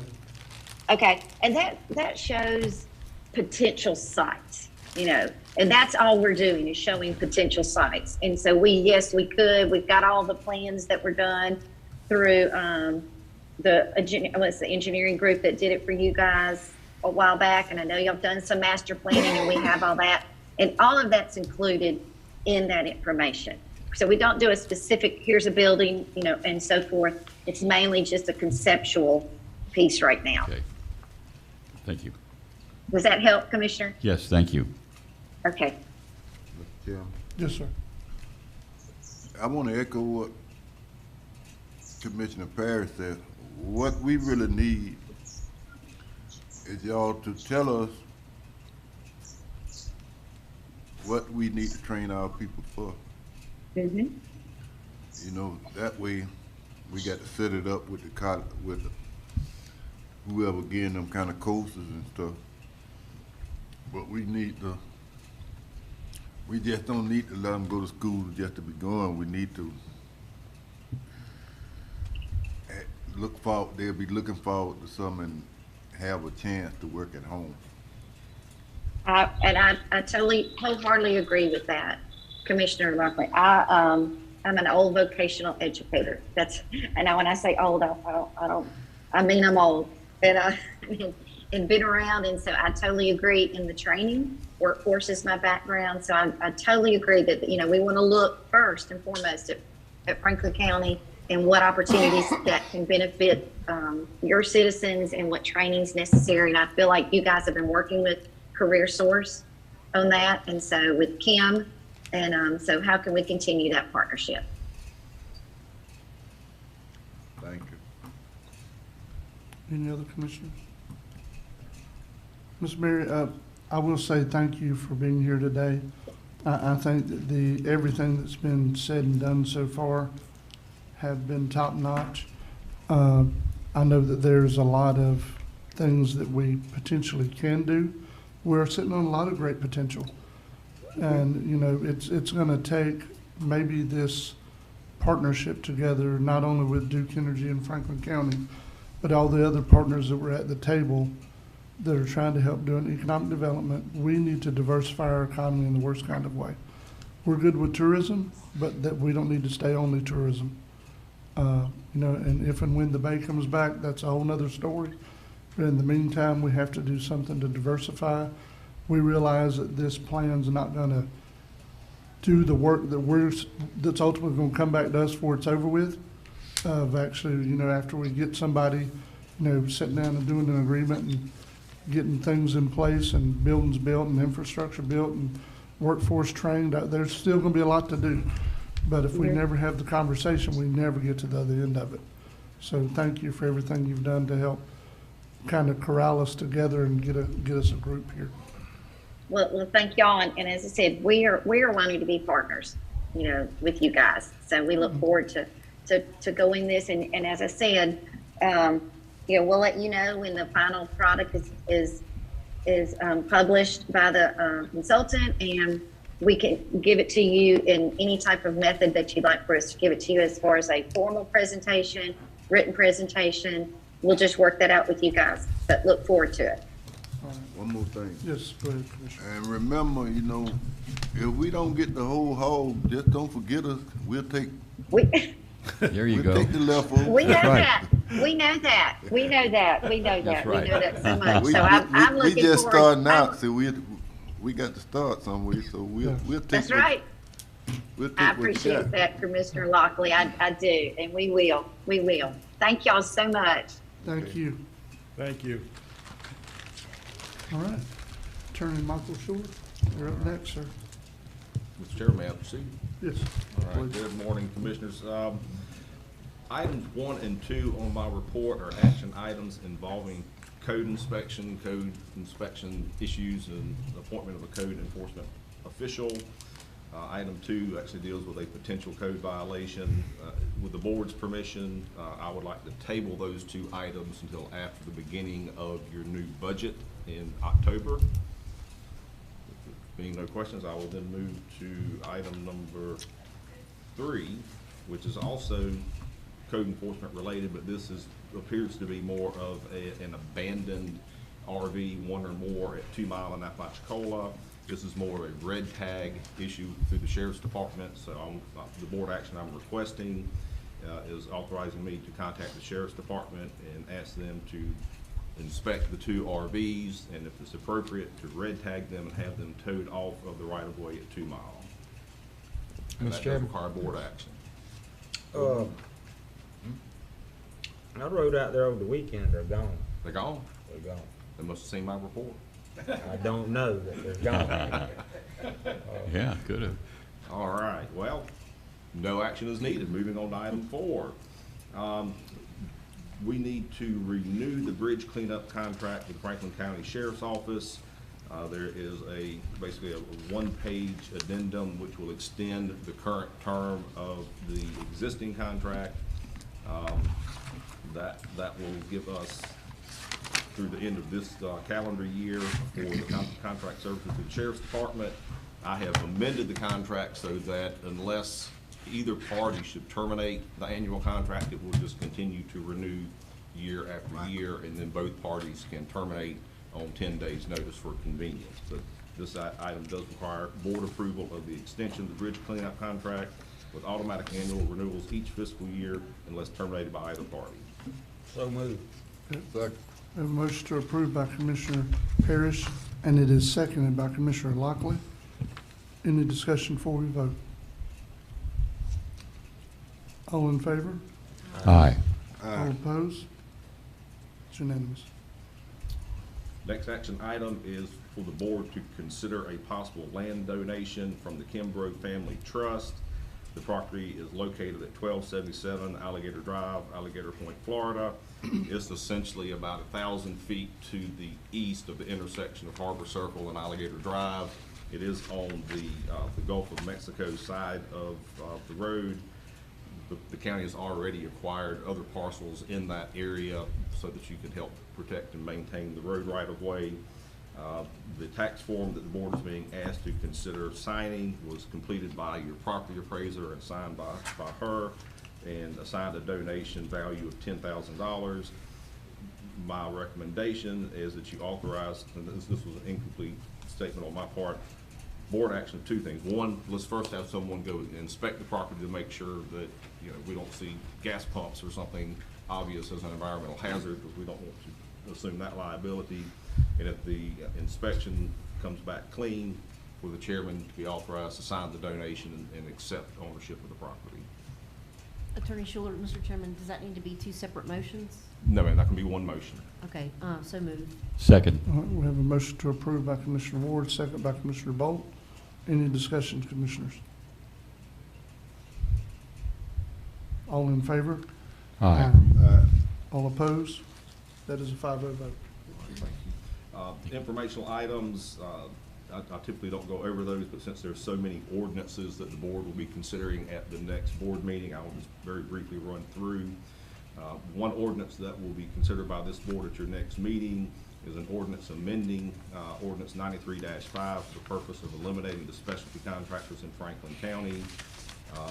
This will, as you recall from the presentation from your building official, this will essentially bring Franklin County into line with the state registration and state license contractors, and will basically put us in line with how most other counties are operating. The next public hearing on the next meeting will be a draft ordinance amending Ordinance 14-1 for the purpose of the board considering the expansion of the Leave No Trace ordinance to include Carabel Beach and the 3 public beaches at Alligator Point and Ball Point. I would like some board direction on the Carabel Beach issue, and it just occurred to me as I was reading this. There are basically 2 public beaches down there. There's the county's public beach, and then you've got all that state beach off to the side. I have not included any of the state public beach lands. I figured that might be too much work on our county crew, but just want to bring that to the board's attention. The third ordinance that will be heard at the next meeting is a draft ordinance establishing regulations and requirements for garbage cans in Lanark Village. And then the fourth ordinance public hearing will be an ordinance amending Ordinance 92-10 to eliminate the requirement that only 12-gauge electric wire can be installed in Franklin County. If you remember, your building official appeared before you and said the Florida Building Code actually allows smaller gauge wire in certain applications, and by eliminating this local requirement, it just puts us back in line with the Florida Building Code. And then the other informational item is just a copy of the signed disclaimer of the property that on Dog Island that the estate of Miss Linda White was going to donate to the public. The condition of donating the land to the public is we had to run a nature preserve. It just made sense to this board to disclaim the property and let the Nature Conservancy on Dog Island have it. Mr. Chairman and Commissioners, that concludes my report. Anyone have any questions for Attorney Schuler? I do, Mr. Chairman. Yep. When it refers, when we go back to code enforcement violations, we were informed earlier that whoever calls in a complaint, they have to sign a document. That's correct. Is that still true? Yes, sir. They have to give us, we have to have their basically their name and their address. Correct. Okay, so I just want to make sure that these are not being randomly called in. Yes. They have to identify Themselves, yes. Yeah. So, and I want to make the public again aware of that. Yes. And if you call it, you cannot call it and file an anonymous complaint. You got to sign your name, you got to sign on the dotted line saying, I'm complaining. Yeah. And if it's your next door neighbor, you got to deal with that too. But Yeah. it takes the onus off of county staff, that county staff made a complaint against me, but not somebody else. Yeah. So you have to sign these documents according to, Yeah, Courtney is very diligent about that, making and that's sure done at the that- state level. that- Yes, that they send us, we don't make them sign a document per se, Commissioner, but they have to send us an email from their email Yeah. stating all the specifics, name, Yeah. contact number, their address, everything, Right. and then the complaint. Without that, we tell them there's nothing we can do about it. Okay. Based on state statute. Attorney Schuler, I have a question. Yes, sir. I know that and I agree with what you're saying, that we have tabled action item number 1. There are already some complaints that we've been dealing with, and that they're mentioned under that item. We're not delaying handling those items we previously started on by delaying that item, are we? No, sir, I'll Okay. just have to enforce it in another manner Okay. other than code enforcement. Okay. I just wanted to clarify. Yes, sir. All right. Anyone that's have any questions or concerns for Attorney Schuler? All right, Commissioner, comments? I have a couple, Mr. Okay. Chairman. Number one, Mike, I asked earlier, and Commissioner Lockley has also brought this up before, about putting a dock out there at Buddy Ward Park, formerly known as Lombardi's. And I'd like to see that move forward. I'd like to have a floating dock there, so so we have a tropical storm or something, the dock comes up without tearing it all to pieces. When the storm tide's gone, it comes back down.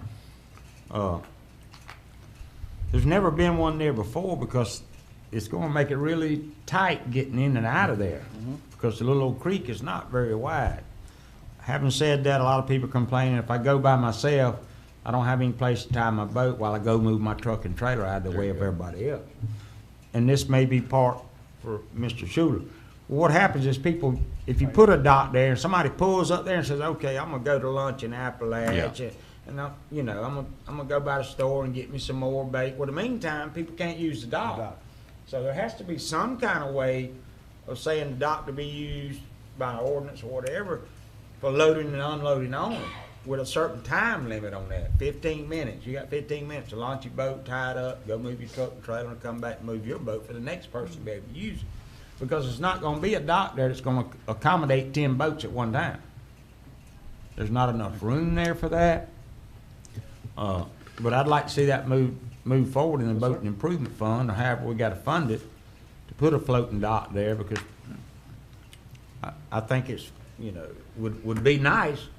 But if you just put it there and somebody ties their boat up, now the public can't use the dock anyway. Yeah. So there has to be a mechanism for that requires them to launch your boat, tie up, go move your truck and park in your right accommodation, then come out and get your boat and move and let the next man have availability to that public dock. If not, they could be boats tied up there and sunk, and then it comes down to the county. Y'all need to move all these sunken boats where we can use the dock again. And that's one reason there hasn't been a dock put there yet, is because of that situation. So it has to be addressed ahead of time. And not only there, we're having the same problem at Abercrombie's out here at the end of Bluff Road. People pull up there and tie up. Now nobody else that launches a boat can actually use those floating docks to be out of the way of other people wanting to launch or retrieve their boats. So somewhere down the line, and I'm sure we'll have the same problem in East Point when we put those boat slips in there and get our ramp at Indian Creek and other places around the county. You cannot have boats just tie up there and somebody come back 4 hours later, because in the meantime, nobody else can use the docks that are put there for somebody to launch by themselves, tie their boat up and go move the truck and trailer. So I'd like to make a motion that we direct the county, well, you don't make motions during public comment. That's not, But we're good. anyways, Yeah, I got you. I want to see that move forward and try to get that done. Yeah, when we can bring back the grant application, whatever, with Mark, then I'll need the board to make a motion. Okay. But until then, we'll start. But I working want on the it. public and the board to be aware of what we're trying to accomplish here, and I don't think it's just gonna be Buddy Ward Park, it's gonna be our other boat ramps that need the same kind of protection, so that everybody in the public can use these docks, and it's not just, we've had a couple of instances where we've had to get boats, we were eventually, after days and weeks, got the boats moved. But it's time to move forward on trying to limit the use of those docks. Okay. To only launching and retrieving your boat, and we need to move forward on that. Signage for the ordinance, Yes. yes, sir, and explain. You know, I remember Commissioner Lockley and I were standing there one day when we were opening up Buddy Ward Park for the first time, and he peered across that water and said, "There's something missing. There's a hitching post missing for your boat." But I agree with you, and I think directional signage should be very clear on those posts about the responsibility of temporary tie, then get it out of the way for the next person. If you don't, you're going to end up with sunken vessels Sure there, you will, and yeah. then you still can't use the dock. Oh, yeah. I mean, you know, so you got to put protections in there. And like I said, it's not only that particular boat ramp, it's every boat ramp. Mhm. People pull up there and leave them for 2 or 3 weeks, Mhm. and the rest of the public cannot use the dock. Not And fair. it just, Not fair. Yeah, it's not fair to everybody. you're right. Do we have any kind of ordinance like in place already that you know of? I think we do, but I'll check and see. Yeah, I think we do, yeah. Okay. The attorney's right, I think we do. Okay, so if we need to revamp it or redo it or expand the scope of it, whatever, we do need to look at that. Because that's a common problem. Put it in big letters. Sure. One of the flashing lights, Commissioner? Yeah. Well, it's just different now than it was. Yes. Yeah. Before, when there was so much seafood, there were so many places to tie up, people still regulated their dock behind their building. It was for their employees, it was for their people. But over time, as those places close and the docks still remain, people just have a feeling that they can tie to any dock that's there. It doesn't matter what the ownership is, and they can stay there. Well, by the boat ramps, no, you don't need to stay there. You need to move your boat out or move it in. It doesn't need to stay in people's way so they can't load and unload off their boat and trailer their boat and do what they need to do. So that is a common problem. I will remind the board too, they don't have a final document, but the East Point Civic Association has been working on finalizing their feasibility study for East Point through the corridor. I think they're supposed to have it next Monday, which is the 12th, is their second meeting for that workshop or whatever. They're gonna do it before their normal scheduled meeting for the East Point Civic Association. So some of that is part of what has come up before the board already about a potential overlay for East Point, business corridor overlay. So just to make sure you're aware, they're still working through that. Because as I remember, Attorney Schuler, I think what you had said when you talked to me, that you would, during our public workshop, you'd say, well, let's wait till they get this done, and then maybe we can look at it all in unison all together. So just to remind the board, that's still being worked on as well. That's good. Tell them to get a green light. Yes, sir. Any other commissioner comments today? All right, we are adjourned.